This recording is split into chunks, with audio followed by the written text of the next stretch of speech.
Work hard for what you want in life. You work hard for what you want in life. That your word is your bond, that you do what you say you're gonna do. That your word is your bond, and you do what you say. That you treat people with dignity and respect. That you treat people with respect. Reach of your dreams and your willingness to work hard. The strength of your dreams and your willingness to work for them. Work hard. Work hard. Work hard. Work hard. Work hard. Work hard. Work hard. Hey guys, it's Tatum and your girl Milan, and welcome to episode 7 of the Black Girl Boss Podcast. We make this sound every week. Like we do that every week, y'all. Like it's just exciting to know that we made it to another episode. Yes. So y'all, today we're going to talk about some real life stuff. And I really wanted to talk about this because I think that this is something that as Black women, we don't really talk about enough. I think women in general, especially Black women, we're so good at putting on a face like everything is fine all the time. Right. Like we've perfected it. It's almost weird and scary kind of poker face. How we can really just go throughout life with the world on our shoulders and nobody ever knows. And to be honest, I think that's one of the things that just makes Black women just so amazing, to be able to just be going through stuff and nobody ever know. But at the same time, it's not good because we never face our problems. Yeah, absolutely. So I was doing some research and I found out that depression is like a really, really huge concern amongst African Americans, especially women. And let's see, there was a statistic that says depression affects between 70 to 20 million Americans a year. Data from a study published by the Center for Disease Control, aka the CDC, found that women and African Americans are significantly more likely to report major depression than whites. Wow. That's crazy. And then in the other sense, taking it back to business, Black women are the fastest growing group of entrepreneurs. So I don't know about y'all, but what that tells me is that a lot of us are highly successful and highly unhappy. Yeah. So yeah. Let's talk about that, because I think Milan and I, over the course of getting to know each other, found that we have a lot of things in common. And then just from the different women that we're friends with and the people who reach out to us that we talk to, we have a lot in common, not even just with business, but on a personal level. And a lot of that is rooted in struggle. Absolutely. Before this, we were just having a whole heart-to-heart about so many different things. And it's so funny that Tatum brought up the fact about depression and then being successful, because I was just sharing with her that now I'm sharing with you all that I go through probably twice out of the year this really, really depressed state. Like I wake up, my mental is off, like I'm emotionless, like it's just, I'm not there. Only thing that I want to do is work. And I was telling Tatum that I produce my best work during that time. So it makes sense how Black women are, the most successful entrepreneurs, but lonely and depressed. And like I told Tatum, it's really not a feeling that, or more so something I can explain why I feel it. I feel that emptiness. I feel a sense of no one really understanding. Yeah. It's like so many emotions that happen that's like going through my mind, and to shy away and run away from them, I just work. I don't really confront them because I don't know what I'm confronting. So I think that's where women entrepreneurs come into that depression, because you don't really know what's making you depressed. You know that it's something that's missing, but you can't put a pin on it. So it's like, what do you do? How do you figure it out? How do you move off of it? And I think it's because, especially in the Black community and Black families, like, it's almost like a sign of weakness if you admit something's wrong with you. So we're like programmed from our childhood years to just suck it up. Everything's cool. Suck it up. Or God forbid you mention therapy. Like, what? You don't tell nobody my business. What happens in this house stays in this house. Right. And so that mentality has just carried on to us throughout our adult years. And now we're these business owners, and we think that one thing I've learned is that personal don't go away because business came into play. So it's like you're carrying around those burdens and the depression and stuff, and it affects your business. For some people, it makes you super duper productive like Milan. And for other people, it just stalls everything. Yeah. It brings that dark cloud over your business. People don't want to work with you. You can't attract the right people for your business. You can't hold on to a team, but it's all because of like that childhood stuff. And for a lot of us, especially women, it's like rooted in issues with our fathers. Because I mean, I've definitely talked a lot about having daddy issues, especially growing up, because my father, he was physically around, but he wasn't really always there. Right. And so sometimes he wasn't even physically around. So having that emotional void at a young age caused me to be very tough.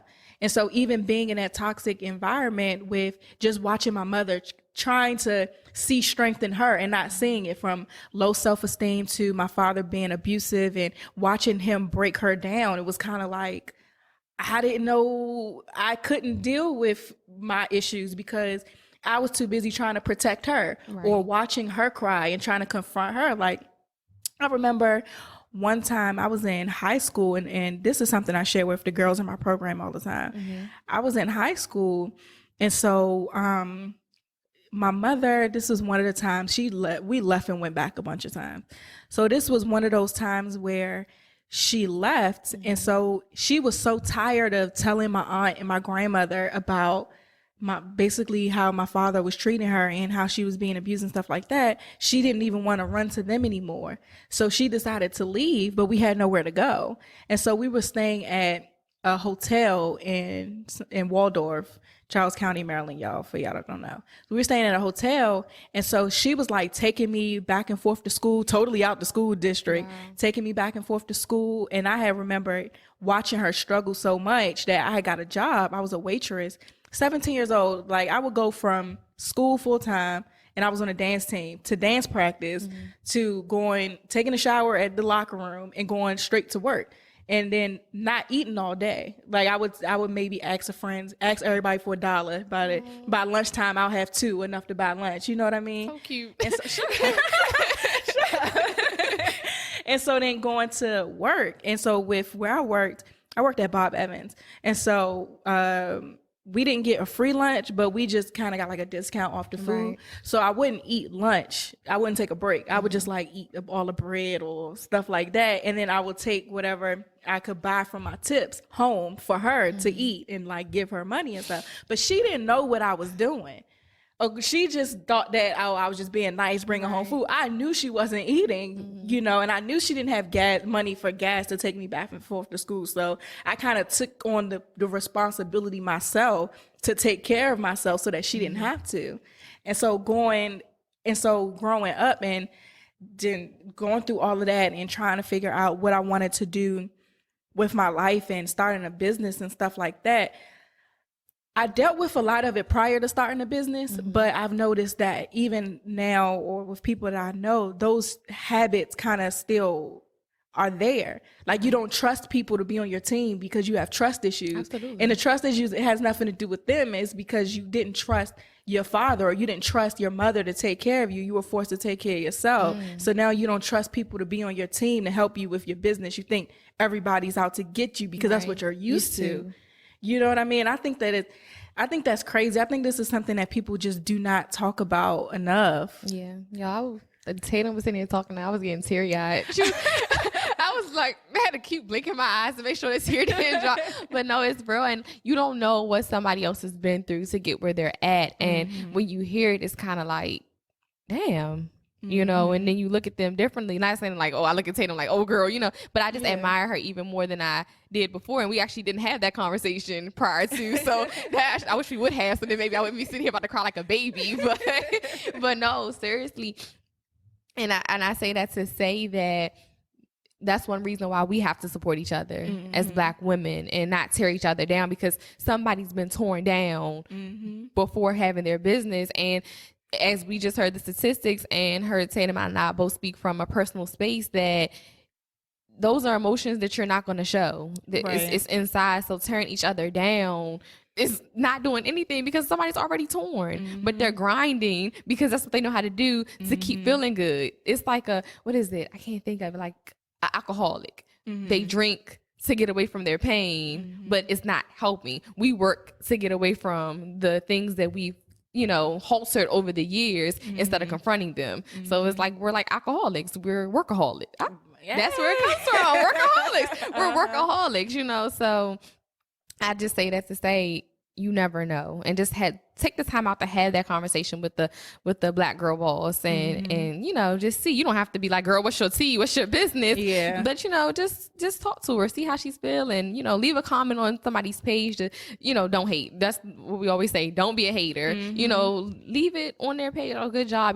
This is, even if it's in your field and what you do, compliment them. Right. Don't be a hater. Compliment them, and just continue to push, because depression is real, and it's even realer when you're trying to be an entrepreneur. Right, because that's a whole nother stress level that's added to you. And especially if you come from an environment where you're used to, let's say you coming from a situation where your parents have these super high expectations of you, and so all your life you felt like you weren't good enough because you weren't meeting these unrealistic expectations, or you weren't allowed to make mistakes. That may happen in business. You may come into business and it might not go the way you want it to go, and you can't handle it. But that's the importance of not even just encouraging others, but really taking a look in the mirror at yourself. Absolutely. and really doing that work on yourself, and not necessarily shying away from it, because we have to live with ourselves, and we have to live this life. You know what I mean? People don't know that you're crying yourself to sleep every night. Absolutely. You know what I'm saying? And people don't know, like for Milan, like what you were saying, people don't know that you have those moments where they might see the best product ever from you, but that doesn't matter if you're not okay. You know what I'm saying? So we really have to take the time to face our own demons, because it's like a really, really liberating feeling. It is. And I just, when you just said that, I'm like, no, you're right. Nobody knows. Like, and like I still say to them, I really be telling people, I'm gonna be okay. Like, that's all I say. Like, I'm good. Like, I just gotta go through this. And that's all I say. I just gotta go through it.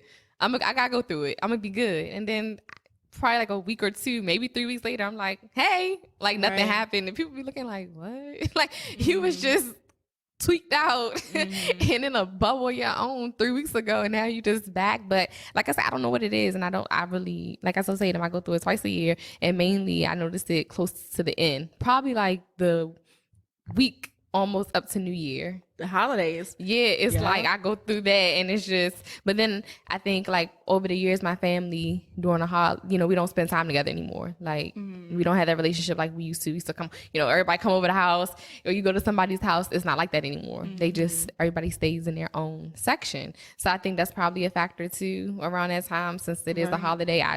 Everybody's isolated at their house. Nobody comes around. So I just kind of like, I isolate myself. Okay, it's no point in trying to be cheery, because I know my family's not going to be together. So I just go into isolation. I just work, because it's nothing to look forward to. So maybe that's it. But that could be one of the things. So there's many of things that I feel when I go through it. But that could be one of the things. You're right. Since the holiday, And I go through the same thing, because with my family, like my dad has been such an interesting character over the years, to say the least.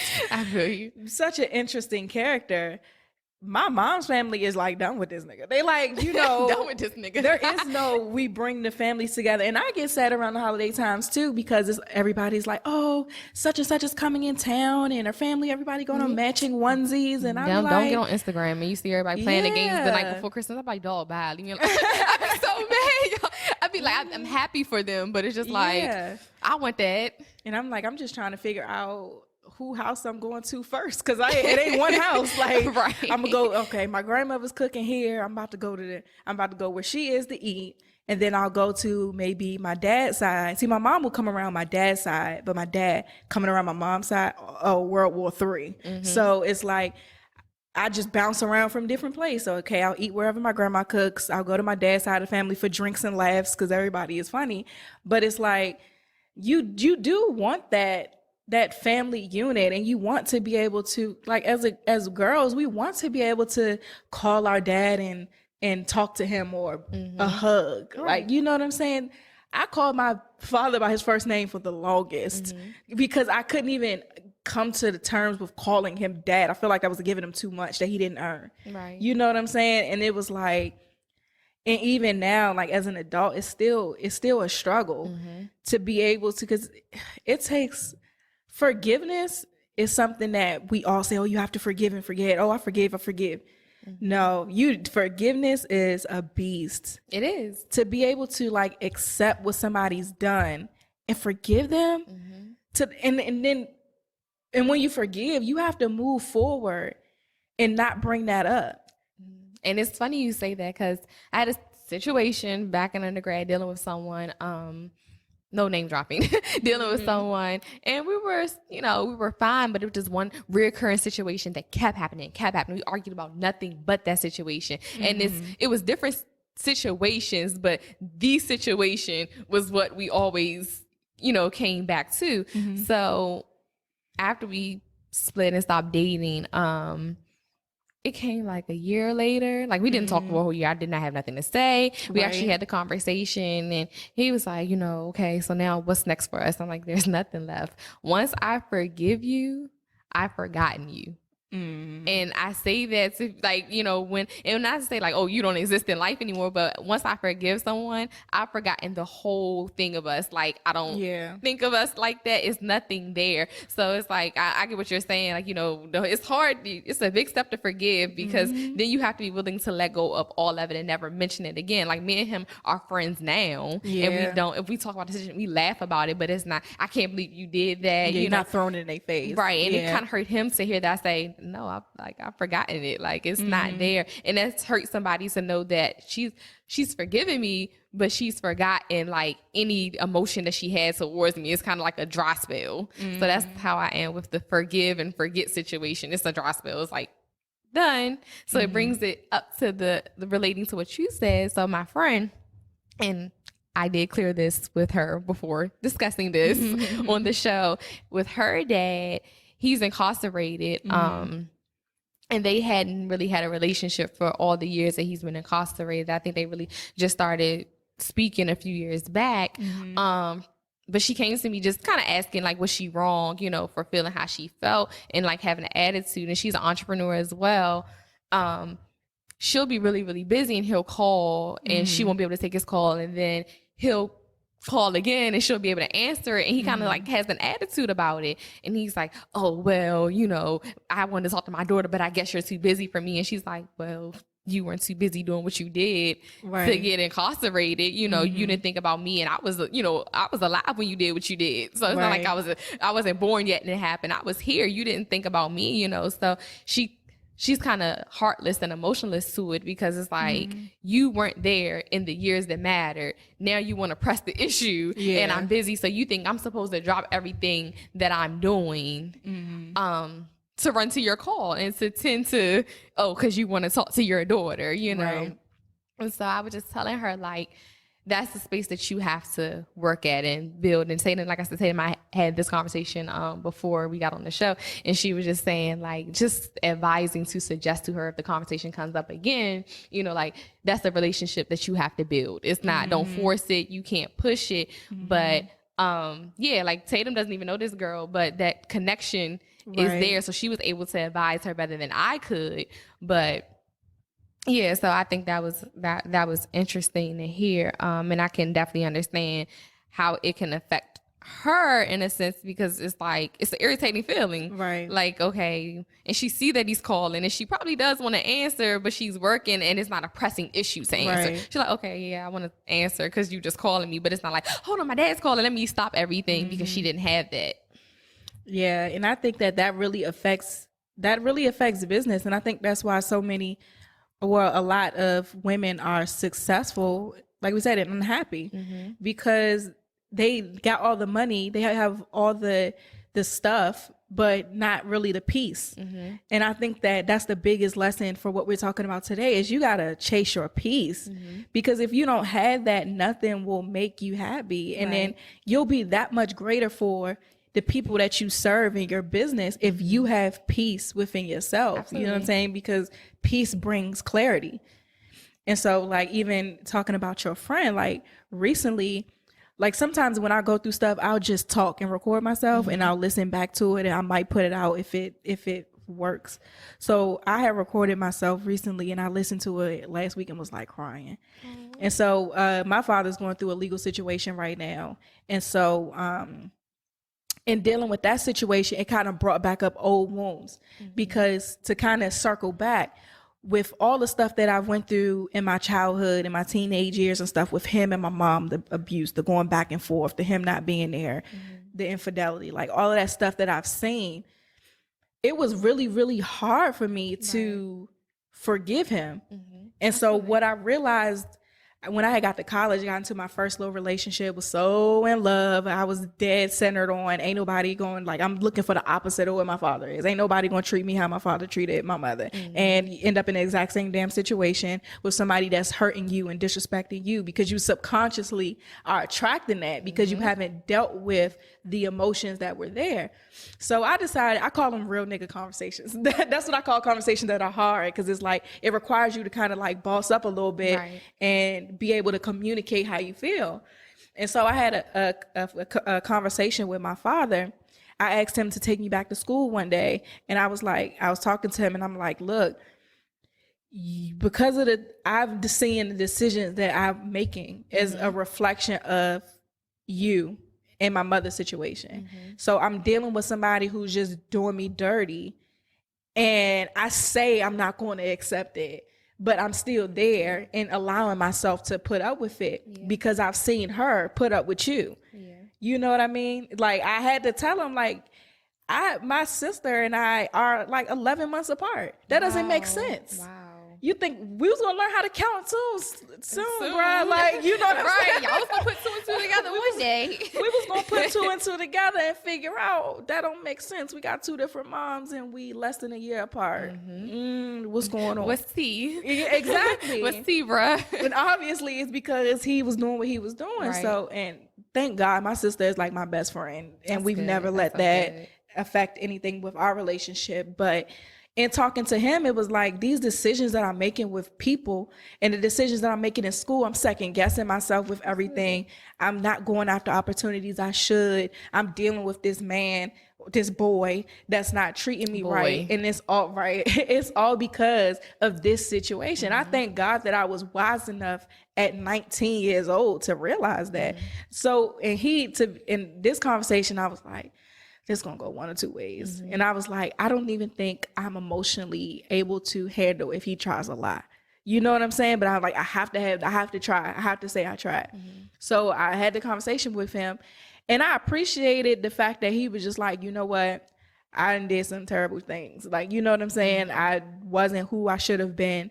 I didn't do the things that I should have done. He had some excuses in there that I thought were not valid, like not knowing how to be a parent, or all that stuff I thought was BS. You don't know how to do a lot of things that you figure out. So if you really wanted to know how to do it, you would have put in the effort to do the right thing. Absolutely. So some of it I thought was bullshit, but some of it I somewhat respected that he was man enough to be like, I made some mistakes in the past, and that doesn't have anything to do with us moving forward. Like, I can make the decision now to not make the same mistakes that I did. So I said, all right. And at that moment I forgave him, because all I needed him to do was acknowledge it. So fast forward to recently with him going through this situation, it was like, bruh, we still ain't good enough for you to do right. You know what I'm saying? It was like, what? You still can't get your stuff together. Like, I couldn't understand, like, and with me, with working with girls and teaching about forgiveness, and you have to do the right thing and things of that nature. I had to really like keep checking myself, like, Tatum, don't fall back into being resentful, or don't fall back into anything that's gonna hurt you. So it was just like, I still got to do the right thing. I still got to make sure I'm there for you. And it's really, really hard to do the right thing when somebody is just like killing your emotions. You know what I mean? Absolutely. And so now it's like, looking at that situation, I kind of went into how you was like, I'm just about to work. I'm about to just work. Work. Right, on my Rihanna. work because I can't deal with this. Right. And so I forgot who I was talking to. And that's another reason you should have good people in your corner. And they were like, dude, you have to deal with this stuff. You can't just be like, I'm not dealing with this. I'm good. Because it's not going to work. You're going to explode at some point. Yeah. And the last thing you wanted to do that with is one of the people you work with, one of your mentees, somebody you're doing business with. You don't want to mess up your reputation and everything that you're working so hard to build because you can't face your emotions. Right. And so I had to really, really boss up again and like check myself, you know what I'm saying? And make sure that, okay, Tatum, you have to feel these emotions. So if that means cry, then cry. If that means writing a letter to him, just getting it all out and never sending it, then you do that. And you have to do what you have to do. You have to be there for, like with my family, I'm probably the one with the most sense. So everybody always comes to me with everything. Girl. So I understand that. It's like you can't it's okay for you to not be okay. Right. And I was just like, okay. So in dealing with that and just letting myself feel the emotions, I made the decision not to take too many of my emotions to him, because even though I feel the way I feel, I just felt like it wasn't fair or it wasn't the right thing to do to add that to him, because I'm sure he was going through his own stuff with the decisions that he may have made and the consequences that he may have to pay for them. So I didn't even want to add that to him. So I was just like, okay, let me just deal with my emotions. And I did. And it allowed me to be way more at peace. Right. I don't know. Yeah. I'm just thinking. I'm like stuck. I get emotional, y'all. That's why I'm just sitting here, because I will start crying in 2 seconds. Like I gotta just sit for a second. It's a tough space. Yeah. This is a tough space. Can we take a break? Okay. We're gonna take a break real quick, guys. We'll be back.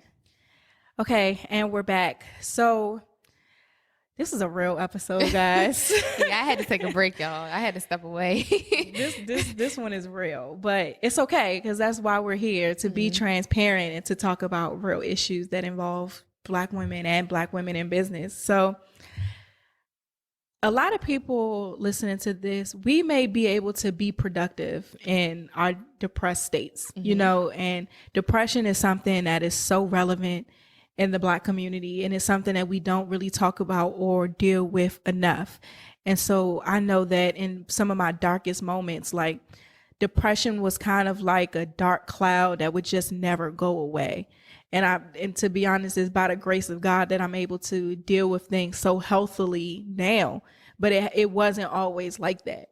And so there are a lot of people listening to this who may be in that moment that we've been in, and that it may be in those moments that you have. So what would you tell those women who can't get out of it enough in order to start their businesses or to live the life that they want, or to actually start at their goals because they're sinking in what they're going through?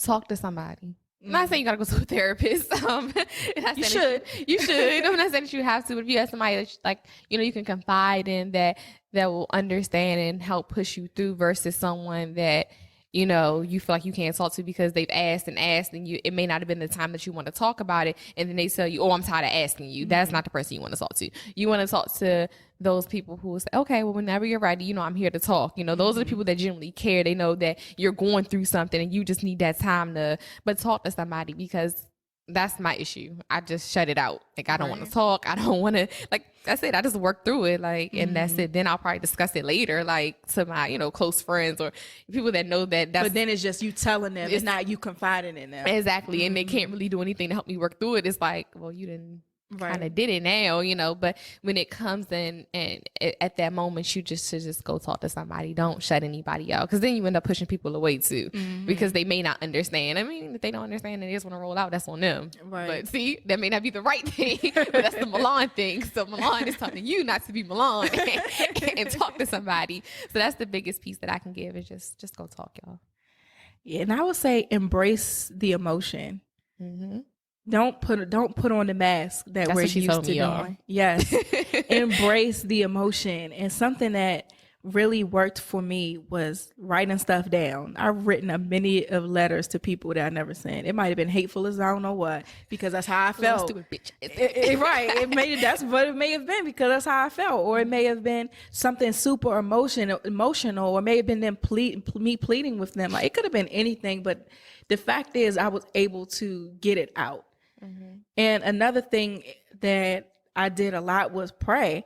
And I don't know, we may have a lot of listeners who may not be of our religion, but if you're in whatever religion you're in, it's for a reason. So pray to whoever that is for you.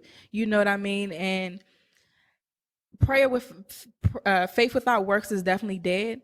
So I would definitely always suggest go seeing a therapist. And that's actually something I suggested to my father recently and my sister, because I was talking to my sister about my dad's recent situation, and I could just feel, and it's so funny because sometimes I would pray and I would be like, I would start with like, God, is there anybody I need to call? Like, who do I need to call to speak to? Like, I don't want to start selfishly today. And so one time I was praying and he was like, call your sister. So I'm about to start crying. So I called her. Don't. And so I was just talking to her, and my sister's like, you, and she's like, me too. Like, I'm good. No, this is yada, yada, yada. Like, talking about it so passively, but I could hear past it because it's so familiar. Mm-hmm. And so we got to talking. And so a lot of things just really started coming out. And so I was telling her how I was feeling and stuff, to try to get her to tell me how she was feeling too. And so a lot of things just really came out, and it was like, man, I'm so glad I called her, because she lives in North Carolina. And so all her family's up here and she's down there. So I can only imagine how she felt. You know what I mean? I knew that she was going through her emotions about it, and I knew she was worried about me too. And I knew she was by herself. So I just was like, I was so glad that I prayed that day and listened to God and called her. Absolutely. And I suggested like we go to therapy. And so we haven't done it yet, being busy plus figuring out who health insurance worked the best. Stuff like that. So we haven't gone yet, and I even asked him, I was asking her, like, should we ask him if he wants to go to therapy? Like, what do you think he would say? She was like, I don't think he'll be with it.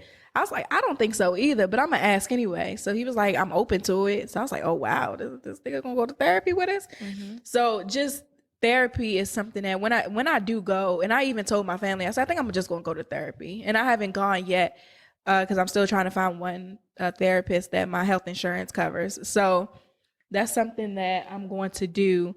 And I suggest that you guys do that as well. Definitely go to therapy and pray and write and get your emotions out. I think that is really, really necessary to have some action. Don't just soak in the woe is me as best as you can. Really try to address it and try to find different outlets and different avenues to where it'll help you, and definitely talk to somebody. Absolutely. Like Milan said. So if you want to talk to us, send us an email or something. We understand, girl. We totally understand. So we're here for you. And everybody that's listening to this was probably crying like we wasn't here about to do. I did. Look, Tatum fought through hers. I broke. I definitely broke. So yeah, so we're here for you guys, and we hope that you come out of it and you're able to, start that business, be productive, and accomplish your goals. We here for you, sis. Yes, sis. So let's take another break, and we'll come back in some less heavy stuff. And we're going to turn it up with some wins and some questions. Okay, guys, and we're back with questions from our listeners. If you guys want to submit a question, send us a message on Instagram at Black Girl Bosses. Send us an email, blackgirlbosses@gmail.com, or what's the other way? Just reach out. I drew a blank. I normally do it so and you caught me off guard. I was like, wait, huh? Slide in our DMs, girl, and we'll answer your question. Okay, so the first question comes from BUNHD. Oh, I met her recently at a writer's workshop. Hey, girl. So her question is, what are suggested income streams for a budding coaching business or an inspirational speaking business? I read it again. What are suggested income streams for a budding coaching business or an inspirational speaking business? Buddy coaching system. I have an answer. Budding basically means up and coming. Okay, good. That was like budding. Elaborate, please. Okay, what's your advice? I would say first, figure out what you're offering in your coaching business and figure out ways to diversify your income that way. So, for example, say you have a coaching business for, let's say, life coaching. Okay. So since she's saying inspirational, I'm assuming life coaching might be the line of coaching that she's in. So let's say you're a life coach. So I would figure out, what is your specialty with life coaching? Is it that you help women with trauma, so to speak, get over trauma? Is that what that is? What's your niche? So the first thing is figure out what your niche is. After that, I will find multiple ways to make money off of that. So you have your program to help women overcome trauma. That's one source of income. Then you find other women who have the similar things and offer like a train the trainer as a way to make money to them. So, hey, I have this coaching business. I help women overcome trauma. You have a program that helps women overcome trauma. Let me train you on how I've been able to accomplish X, Y, Z. This is Tatum's specialty, y'all. She just gave me like 10 ideas earlier, so that's why I'm just going to let her I will answer help this you one. figure out how to make money. I know how to make a point. This is what she does. So if you haven't, registered yet for her discovery call for this up and coming platform that she has, you need to get on it, honey. Yeah, so after you charge for your coaching program, charge for a trainer, then do some type of conference or event.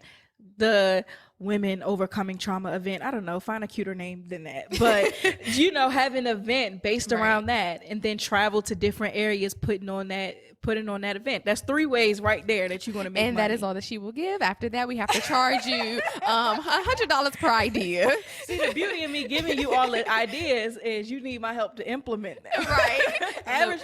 Average people have ideas. Legends are able to execute. So let me teach you how to execute. Ooh, yes. Quote. Write that down so we can make the bubble. Write that down. Legends execute. So I'll teach you how to execute. So yes, that's 3 sources of income right there just for your coaching business off the top of my head. Then you have an inspirational speaking business.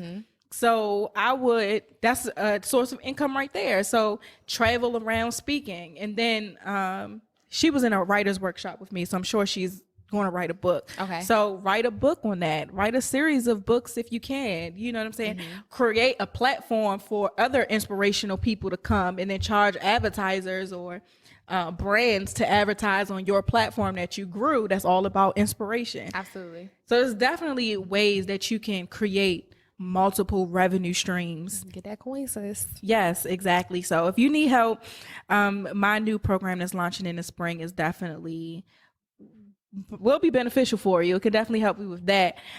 So yeah, I'll do a little ad for the podcast so y'all will know how to do that. The next question comes from the Ebony Diaries. What are some, I love that name, the Ebony Diaries. I feel like that's how it should be said. It sounds real sexual and real, because we know about Ebony. The Ebony Diaries. Oh, no, it reminds me of Zane. Ooh, them Zane books. First of all, you was like 13 when them Zane books was out. Ain't know what was going on, but you was reading them. You're like, trying to figure out what the word was. And you're like, what does this mean? What is an orgasm? Erection. You don't know what's going on. You just know you like it. You gotta sneak it. Your mom be like, where you get this from? Where you get it from? Why you up watching Cinemax at 3:00 in the morning? They got parental controls on your ass now. You can't do that no more. Can't even do it. That's funny. All right, the Ebony Diaries. Okay, so her question is, what are some suggestions for those who are interested in becoming traveling entrepreneurs, traveling the world while making money and working mobile? Save your money, sis, first. If you want to travel, you have to figure out where your income is coming from to travel. Like, what are you traveling for more so? Okay, you want to travel. Is it like a business? That's all you're doing? Like, what's the business behind it? It doesn't say. According to her Instagram, it's a nonprofit organization that's challenging the societal definition of Black women through celebrating and sharing their stories of self-love and confidence. So first you got to figure out where your money's going to come from. If you a nonprofit and it's coming from grants, then I would create a travel budget first. Definitely create a budget.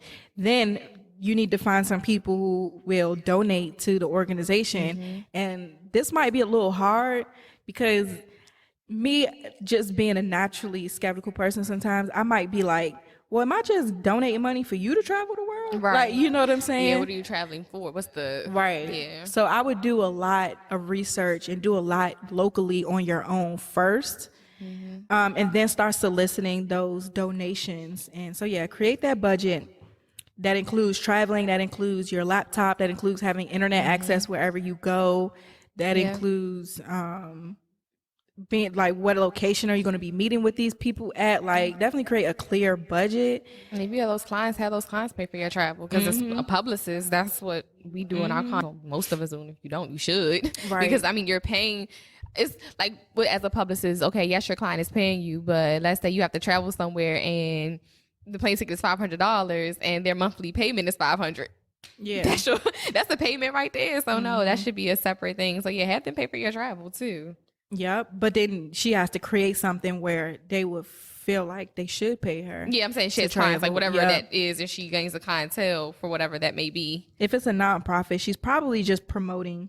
It's probably a lot of awareness and celebration of Black women, but definitely create some clear revenue streams within what you do. So get those donations, but at the same time, I would create like a platform. So say this podcast, you create a platform and you say to women who have certain stories, I have a platform of 100,000 women, and so we would love to share your story of whatever. Absolutely. And you can charge them that way. And most of the time, if they're telling a story, 9 times out of 10 it's a business behind it. So you can solicit people that way, and they pay you to be featured on your platform.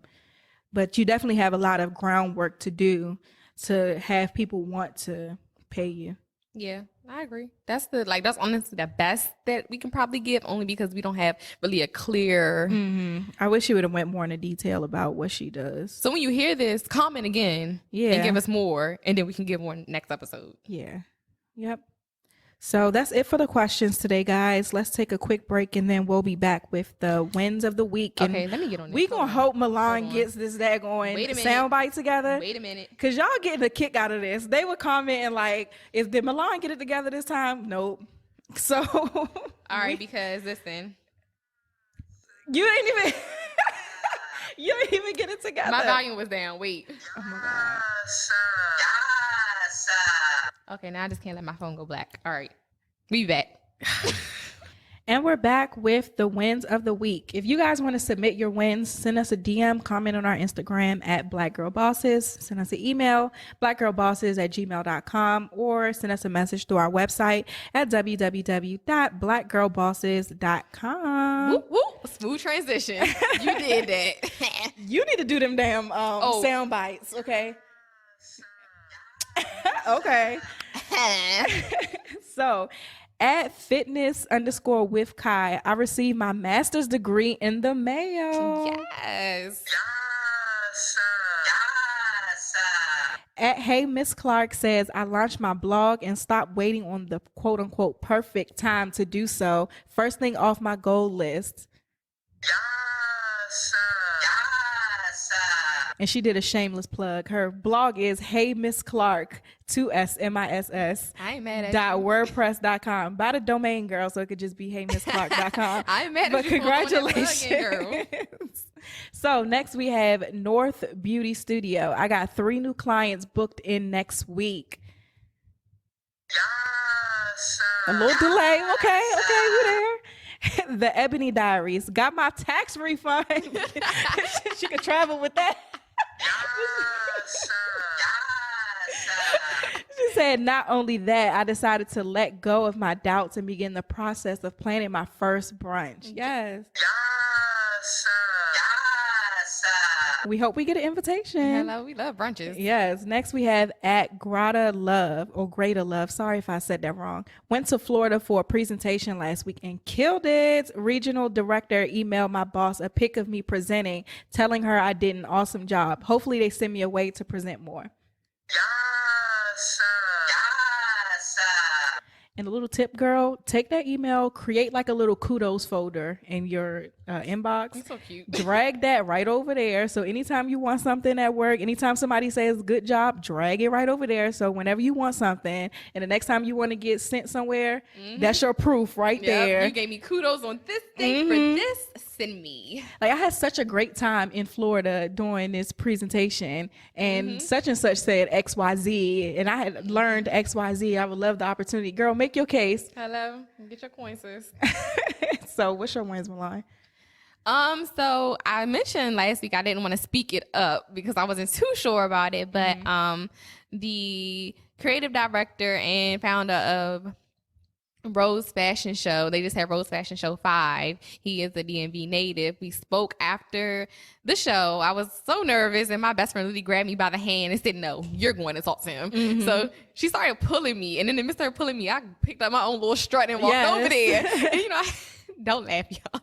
I had on a black dress, a long gray coat, and these gray booties. You can see it on my Instagram, Heylan, HEYYLAN _ so you can see the outfit. I think I tagged where I got the stuff from. But anyway, I walked over there and I threw my coat back and everything. I was feeling real empowered at that moment. She had a little cape, y'all. She would threw my cape back. So, I spoke with him and everything. Well, I actually interjected in a conversation, which is a PR no-no or even a boss no-no. But like I said, I was feeling myself, so I had to get it out while I was feeling myself before the nerves kicked in. So he was talking to my friend Davey that has his own clothing line. So they were discussing clothes. And I'm like, okay, they going to talk about this regardless because he needs people in his fashion show. So whatever. So he was talking about how he's going out to LA and going somewhere, Atlanta, for a show. And I said, and that's where I come in. I said, I'm actually a publicist and I do operate within those states. And, I went on and he was like, for real, like real live, I need a publicist because a real live, I don't know. Could tell he need one by saying real live that. He said real live because I don't know how to talk. Real live Mo, I need a publicist Mo. Right, y'all like Mo. That's DMV slang, y'all, for y'all that don't know. Exactly. And that means for real and being serious, I need one. That's what it actually means. So when he said that, I said, real live, I'm a publicist. Real live. And he said, no, like real live. I don't know how to talk for real. I said, real live, I do. I could tell. Like, real life, I do, but no, he's a sweet person. Very open. And, he knows that what he needs. So that's what I really appreciated. So I gave him my business card and everything. Hit it, I waited, that night went by, I hit him up on Instagram and everything. And he was like, yeah, let's meet up. I definitely want to, meet with you, whatever. So I sent him my company's deck. He looked at it. He said, yeah, I love it. Let's meet this upcoming week. So we'll be meeting this week. Yay, congratulations. So hopefully I will definitely land in the bag a new client. So that's what happened. And then the other win, I'm still waiting on that one to come through. I don't really know. I know that person is interested, but I'm not sure how serious they are about taking their brand to the next level at this moment. Okay, so how people get that excitedness about what they're thinking of, and it's like, let me act, and then they fall back off of it. That's what kind of happens. So that was my win for the week. Wait, y'all, my finger. Yeah, I got my nails done yesterday, and they actually are extremely long, so I gotta I need to get mine struggle done. Through to push the button. I need to get mine done. My birthday on Friday, y'all, and I'm not ready. Woo woo. 25. Yes, 25. Being 25 is an accomplishment, okay? And I've decided I will not get older after that. Oh, did you guys see the new little thing? Was for 24? What? It's 20 forever. No, girl. Yeah, it's 20-forever. But I'm I don't want to be 20 forever because that's. I mean, it's cute, the concept. I get it. I just thought y'all should know, just in case anybody want to go and do that for 24. No, okay, never mind. Anyway, I will not turn a year older, 25. I will be 25 for the rest of my life. Thank you. Okay. So, to my wins for the week. So, I finished my book outline, guys. Yes. So for any of y'all that have written a book, y'all know that it's difficult as I don't know what, but the planning is the hardest part. So I finished my outline. I start writing this week. And so I have a deadline of March 31st. I will let y'all know if I meet it or not. I will, but I will definitely keep y'all updated. So book coming soon. And also, I got a nice little squad starting. We talked about on the podcast before how I wanted more Morgan people to participate with me and my brand since I went there. And so I have a nice little team that's going to be starting. And so one of them's in the studio now. So shout out to Lakeisha. And so they're going to be starting with me. So I'm excited to have a little team. Yes. Okay, so that's it for today's show. Today's show went up and like down and up. Like episode, and I'm never going back on this roller coaster again. Just let y'all know. So we hope you guys enjoyed the episode, and we'll see y'all next week. Bye.